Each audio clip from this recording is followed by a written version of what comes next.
telling her that he had found a granddaughter-in-law. So the next day, the grandmother intentionally disguised herself as a cleaning lady to test the fiancé's character. But as soon as she arrived at the company, she accidentally bumped into the fiancé, not knowing that the elderly woman was the CEO's grandmother. The fiancé berated her harshly. She even mistook her for a scam artist and threw her out the door. This scene was witnessed by a woman who was arriving for work. The woman helped the elderly lady sit down, and her son thoughtfully treated the old lady's hand wound. Looking at the little boy in front of her, the grandmother suddenly felt he resembled the CEO when he was a child. So while the woman was on the phone, she secretly took a hair from the little boy to do a paternity test. But before the results came out, the woman received a call from the CEO that evening. She immediately went to the bar to pick up the CEO and take him home. Looking at the drunken CEO, she struggled to bring him back to the villa. As soon as they entered, she noticed a scar on the CEO's body. At that moment, she was horrified to realize the CEO was the biological father of her child. But she didn't reveal her identity to the CEO immediately. Instead, she left the villa heartbroken. The next day, the CEO learned that the woman had helped his grandmother. To thank her, he personally arranged for her son to attend kindergarten, and relayed his grandmother's invitation to the upcoming birthday banquet. Since the woman didn't have a suitable dress, the CEO took her to a high-end boutique to buy one. While the woman was changing clothes, the little boy's mannerisms were exactly like the CEO's. Even the sales clerk commented on how much they looked like father and son. After the woman tried on several dresses, the CEO chose a luxurious gown for her, and went ahead to swipe his card to pay. When the price tag showed $888,888, the woman was stunned.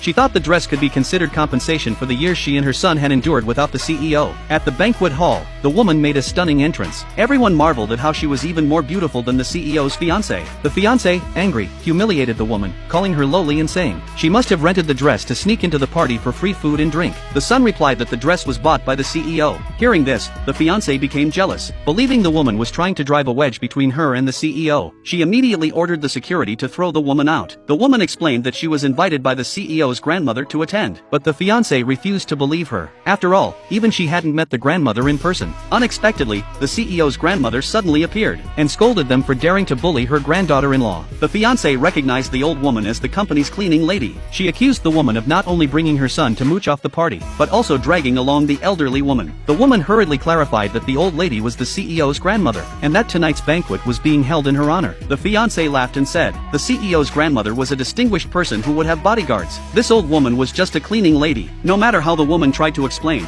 the fiancé wouldn't believe her. She even ordered the security to throw the woman and the old lady out, fearing that the CEO's grandmother would get angry if she saw them. At the crucial moment, the CEO arrived.